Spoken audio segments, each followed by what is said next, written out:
Makanya Kanjeng Nabi dalam banyak hadis ngendikan angkihul waludal wadud fa inni mubahin bikumul umam. Gak apa-apa kowe golek bojo sing tukang manak. Asal anak iku dadekno banggaku. Iso mbok hitung to, misale anak 10, kere kabeh, busung lapar, banggane ning ndi. Dadi aja jumlah ketok, tapi yang melahirkan apa kebanggaan. Oh, kadang-kadang macane hadis ora bar, penting anake akeh. Terusane hadis ku sing ana banggane fa inni mubahin bikumul umam. Mboten iki kula cerita strategi politik ben sampean paham. Kemudian masalah KB, rata kiai setuju. Saya sendiri secara pribadi setuju kalau dengan arti KB itu membuat kualitas napa hidup yang lebih napa baik. Tapi yang menjadi masalah itu kan begini misalnya nih. Ben sampean ngrasa dosa nak melarat teman-teman ben ngrasa napa dosa. Misalnya kalau Cina yang kaya itu kelangsungan kekayaannya bisa langgeng gara-gara mereka punya anak yang potensial meneruskan apa? Kekayaan. Karena mereka hidup secara tertib, duit tabungan, anaknya lagi lahir di asuransikno. Sehingga lagi lahir di tabungan 1 miliar, enggak pas tuwek 10 miliar, sehingga pas ABG puber langsung jadi bos. Dan Cina ini misalnya dua anak telu. Kue sing kiai musola langgar penceng ya dia anak telu. Anak lahir hamilnya wis diutangan. Lahir ya nganggo duit utangan. Ini tidak fair saja. Kemudian cara pendidikan ya pakai duit utang. Bagaimana Anda bisa membayangkan anak telu iki sing anak imam musola berkompetisi dengan dari lahir wis duwe asuransi. Wene sinau tenan nganti jadi pakar ekonomi. Anak yang ini kan bisa saja karena radhi duit kan milih jalan pintas dukun. Bagaimana Anda bisa berharap kompetisi ini seimbang? Paham ya? Kompetisi ini apa? Lu kalau ngomong buat nuruti nafsu boten. Ini masalah kita, masalah sosial kita. Sehingga kalau kita sudah berani jadi kiai harus berani membentuk zuriatan thayyibah. Zuriatan thayyibah itu dimulai dari strategi yang rasional, yang masuk akal. Sebab itu agama mewajibkan orang itu punya tirkah. Lan iki perlu dingerteni santri-santri. Saake Quran, aku ora ndek warisan saake napa? Quran. Quran wis kangelan nerangno detail carane bagi tirkah. Yusikum wa fi auladikum lidzakari mislu hadzil unsayain fa in kunna nisaan fawqas nataini falahunna sulusa ma tarak wa in kanat wahidatan falahan nisf wali abawaihi likulli wahidin minhum as-sudus mimma taraka in kana lahu waras. Wae Quran bakas warisan nganti bulet. Tirkah ngene lho, Jong. Nah anak wedok sitok untuk separuh. Nah anak luwih sakmene untuk 2/3. Diwarai carane bagi jebule dibagi ra ono. Paham ya? Saiki Qur'ane napa mboten sakit. Paling melanggar iki malah santri. Ngaji ning pondok ngaji faro. Tapi ra iso dipraktekno wong ra ono sing dibagi. Lah lha opo direwangi ono gawe aslul masalah, ono raut, ono aul, ono dawil fu, ono sulus bak. Jebule gledek ra ono sing dibagi. Sebab itu ayat di surat Nisa itu nanti diteruskan, termasuk ada aturan umum dari Quran, wal yakhshal ladzina law taraku min khalfihim dzurriyyatan di'afan khafu 'alaihim falyattaqullaha wal yaqulu qawlan sadida. Hendaknya orang-orang yang beriman itu berpikir ke depan, bagaimana jangan sampai punya anak turunan sing di'afan yang lemah. Bagaimana Anda bisa ngurus agama sementara sing anake Cina duwe asuransi tabungan, sing anak telu ora jelas jaminane. Mitoni duwe utangan, kelahiran nganggo duwe utangan. Lho tekan beranjak puber dititipno wong. Wis pokoke napa terserah, pokoke anak kula saged mangan. Ya ini memang takdir. Tapi kita sebagai mustahid ini harus dirubah, pola hidup begini itu bisa dirubah. Kula gak ada resep dalam ini, gak ada resep. Kula pernah seminar di Jogja itu punya satu resep gini. Allah itu punya sunnah, di mana orang yang punya tabungan tentu lebih baik daripada yang tidak punya tabungan. Dan Allah juga punya sunnah bahwa barang halal itu juga berbunga kayak barang haram. Kalau pemikir modern kan janggal, bagaimana mungkin Pak Bahak uang halal bisa berkembang biak kayak uang haram? Kalau uang haram kan deposito nanti ada bunganya sehingga uang mudah tumbuh. Bagaimana Anda meyakini dengan model halal bisa tumbuh? Jawab saya gampang, Allah punya sunnah barang halal pun bisa tumbuh. Saya ini misalnya ini bedean gitu. Cina anaknya lahir precet misalnya di deposito no 1 miliar ini akan tumbuh besar karena deposito punya Pak Kaji sing sugih duit 1 miliar ditokokno sapi kabeh. Nanti tingkat pertumbuhan sapi dengan deposito malah cepat sapi podo-podo belanja 1 miliar untuk sapi kira-kira. Paham ya? Artinya kamu jangan pernah yakin kalau pertumbuhan haram itu lebih hebat timbang pertumbuhan apa? Halal. Selama ini kita akan bodoh. Mosok Gus barang halal iso ngalahno barang haram. Paham ya? Sama kok sing melarat itu ketemu melarat. Misalnya Cina kere di deposito mau 1 juta. Demi anaknya di deposito no. Bungane 1 juta kira-kira sakulane mau 8.000 napa 800 niku. Pinten? 1.000 nggih, 1.000 nggih. Sekira-kira 1.000. Kowe kak kaji utawa ora kaji petani di duit 1 juta anak emprecet butuh kono pitik kabeh padha kabeh kira-kira bungane duit 1 juta ning deposito ambek perkembangan pitik iku kira-kira banter putih banter pitik. Lah umat Islam ku bodoh, artinya sebetulnya kita punya jalan keluar secara halal itu napa? Yo kula nu sering diundang pakar-pakar seminar tapi tidak seminar terbuka, mau khusus pakar. Kalau pancen mboten nate kula teko teng seminar terbuka. Ngenterangno jolo-jolo malah ora paham-paham. Dari kula sering diundang misalnya bareng profesor jadi podo utek warase maksudnya ini mboten repot. Cara gawe rumus mboten napa? Mboten repot. Kula mesti teko nak diundang ngoten karena jelas ya paling orang 6, orang 8 ndak lebih. Gue golek wong pinter pancen yo angel ngoten maksudnya niku pancen. Golek wong pinter sing waras yang tidak terkontaminasi. Ini peringatan bagi jamaah yang ngaji di sini bahwa Allah punya sunnah bahwa kehalalan itu bisa tidak kalah dengan haraman. Kita kadang cara berpikir kan diskriminatif misalnya. Selama ini bank-bank konvensional lebih canggih ketimbang bank syariat. Apalagi ada tudingan bahwa bank syariat ya ada beda jauh dengan bank konvensional. Kita cara membandingkan mesti bank dengan bank itu bodoh. Perbandingan apa? Mestinya cara bandingkan kita tidak usah bank dengan bank. Paham ya, wong deposito no 1 miliar neng bank yo mana, ditukokno sapi 1 miliar buat ternak gen apa mana?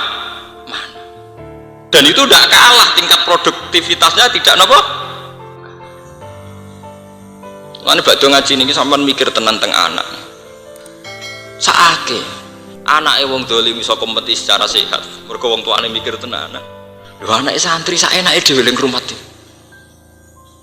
Kadang malah kelahiran anak loro cek kumpul mertua. Piye le didik agama. Lho kula nanti melarat lho. Saya sampean jangan kira kalau saya tidak pernah saya pernah melarat. Tapi kula riyen ndonga teng pangeran ya Allah. Saya tidak bisa, tidak boleh menterlankan anak. Kula agar maca ayat Farouk itu wisin ke pangeran. Gunane apa ana ayat Farouk? Nak mati bludas. Bludas malah sing lepas jenazah mesti nak wonten hak adami nggih hubungi keluarga. Ora duwe tirkah dadi hak napa? Ada. Mati ra sopan. Mati mboten napa? Sopan. Padahal bayangannya Quran mati udah tirkah, nak tirkah dibagi. Sampai Nabi ngendikan idza mata ibnu Adam ing qata amalu ilamin salasin. Salasin dimulai sedekatin jariyatin. Aku nek ora sedekatin jariyatin ya mata tenan ora ana ilamin salasin, ora ana sedekatin mata beneran itu. Padahal jelas-jelas nih hadis ilah dimulai ilah min salasin apa? Pertama apa? Sedekatin.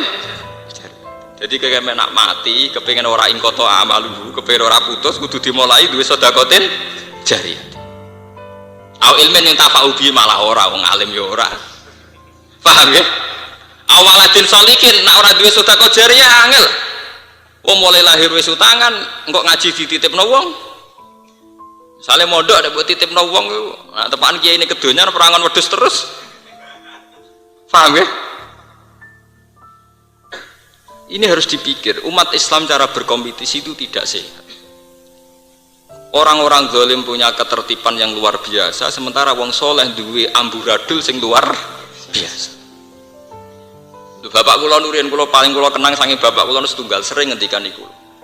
Kejahatan yang tertib itu akan lebih unggul timbang kesalehan yang tidak tertib. Lu coba sekarang sampean lihat. Pengedaran narkoba itu di-manage secara tertib mulai kelas nasional sampai kelas lorong-lorong gelap. Sementara pengedaran kebaikan tidak di-manage secara tertib. Ngaji sak beri, dakwah yang ngenteni ana sing ngundang. Dakwah kok ngenteni diundang wong. Nah, ana sing ngundang nggih mboten purun apa? Dakwah. Bareng ana jamaah tabligh gak terima. Mergo ora kelompoke dhewe. Wong apa-apaan. Ya kula warai iki. Ini biar jadi peringatan. Jadi Islam cara memandang dzurriyyah itu luar biasa. Cara memandang apa? Dzurriyyah. Sampai nabi-nabi mesti dongane Robbi habli min ladunka dzurriyyatan apa? Thayyibatan. Dan itu dimulai dari punya aset. Aset ekonomi. Ini bukan berarti kita kedonyan kok, tenumannya dari awal wajah itu mesti melibatkan di amwalikum. Harus ada unsur malnya. Mal ini kemudian setelah menjadi tirkah ke anak kita menjadi aset perjuangan. Aset apa? Perjuangan. Mulane badhe ngaji niki adat istiadat rada apa blas mareni mun nang ngandel kula niku mareni. Napa? Mareni. Bisa kok. Kula bolak-balik sering nggih. Itu bisa, gitu tadi. Kalau Cina bisa depositokan 1 juta untuk anak yang baru lahir, kita juga bisa 1 juta untuk beli ayam, karena ayam juga nanti akan berkembang. Wedhus guru ya akan berkembang. Lalu saya bilang para pakar-pakar itu saya bilang, mereka kadang kan begini ya, seminar tuh kadang tumpul tuh kan begini ya, bank konvensional yang pakai bunga dibandingkan dengan bank yang mengklaim apa syariat, sehingga sing dihitung reputasi BRI banding bank amalat, reputasi BNI banding bank BMTIM. Itu perbandingan yang salah. Kita dalam beragama perbandingannya tidak harus bank versus bank, tapi halal versus haram. Paham ya? Kalau 1 miliar bisa berbunga cepat karena deposito, 1 miliar juga bisa cepat saat Anda investasikan untuk ternak sapi. Paham ya? Kira-kira sama ndak? Mungkin cepat sapi Pak. Sapi, belajar sapi 1 miliar nih ngomong penggemukan tok cepet suka. Wes banding paling sial paling kecepet sitok mati paling banter. Nah kecepet mati podo dan di bank juga ada resiko, kadang banknya ya bangkrut. Bank Senturi ngoten kan jeneng apa? Bangkrut. Ini penting kalau aturaken karena dzurriyyah thayyibah itu penting sekali. Sebab itu Nabi Ibrahim niki rungokaken. Nabi Ibrahim ketika dakok Nabi Ismail tenggene Mekah, pertama mohone teng pangeran urusan rezeki, urusan ketahanan hidup.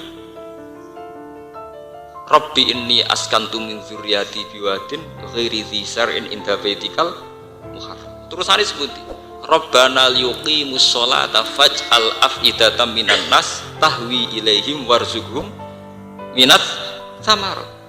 Ya Allah, ini anak saya letakkan di tempat yang jauh dari tanaman, jauh dari makanan. Saya tolong ya Allah supaya daerah sini daerah lintasan perdagangan, sehingga anak saya punya ketahanan hidup. Tenggene juz setunggal ki wonten teng surat Baqarah. Rabbij'al hadza baladan amina warzuq ahlahu minat samar. Apa Nabi itu kedonyan? Apa Nabi itu materialistik sehingga setiap kali donga mesti ngelibatno urusan rezeki? Karena hidup ini pasti butuh yang namanya ketahanan hidup, pasti napa? Sampai anak Julius benas sajdatane diwari warzuqni. Ora Rabbi firli tok, Rabbi firri warhamni wajburni jek ana napa? Warzuqni. Sing biasane nak ngomong ra di dhuwit oleh maca kol-kolah fasih warzuqni.